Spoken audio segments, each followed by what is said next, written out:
Is Terraria worth it in 2023? Yes. Yes, it is. Again, I'm not gonna beat around the bush, because this game is honestly just too good. There are a few negative aspects, but any of those are honestly overshadowed by most of the pros. A quick rundown of the best pros before I begin: great boss fights, amazing exploration, a good story, and more.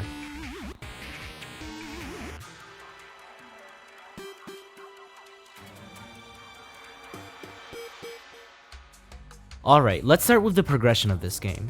So this game basically takes you from mining trees and struggling in the caves to fighting off the cosmic god of the moon. And the progression is pretty good, moving from one weapon to another and one accessory to the next. It's real neat. Now, one thing I don't really like is that you really don't know what you're doing when progressing at first. The guide is present, however I usually either don't use him or forget about him after the Wall of Flesh. You can, however, easily get the hang of it by visiting the Terraria Wiki, an extremely helpful resource to know crafting recipes and accessory locations. After you prepare yourself, you can finally face your first boss.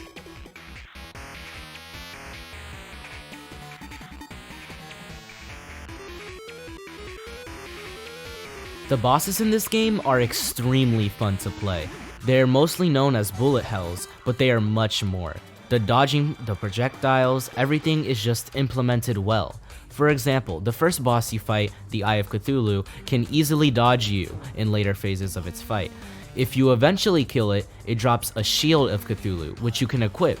Once you do, you can dash just like the Eye was, so you can use the Eye's dash against future bosses to dodge out of the way. A personal favorite boss of mine is the Wall of Flesh. It's a creatively made boss fight that forces you to move in one direction while fighting it.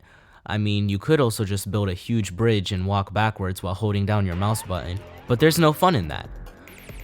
Terraria also hosts a wide variety of boss events, which are basically just swarms of unique enemies barreling at you with everything they have.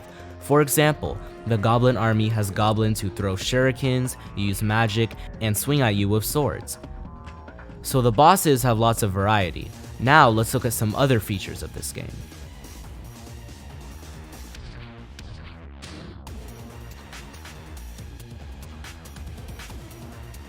Some other features of this game include a great story, which can be told through NPC dialogue, connection between bosses, and the official Terraria lore page.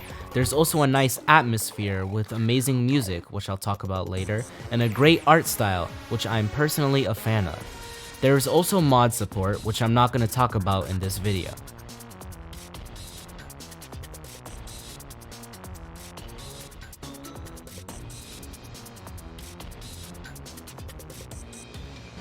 Now, the music for this game is amazing. Most of the time, the music is chiptune, which I am a big fan of. It really matches whatever environment it plays in. And of course, there's the boss music, which is among my top favorite game soundtracks I've ever listened to. It really gets you motivated to fight the boss that you're facing. Some of my favorites include the Empress of Light's theme, Boss Theme 2, and Plantera's theme.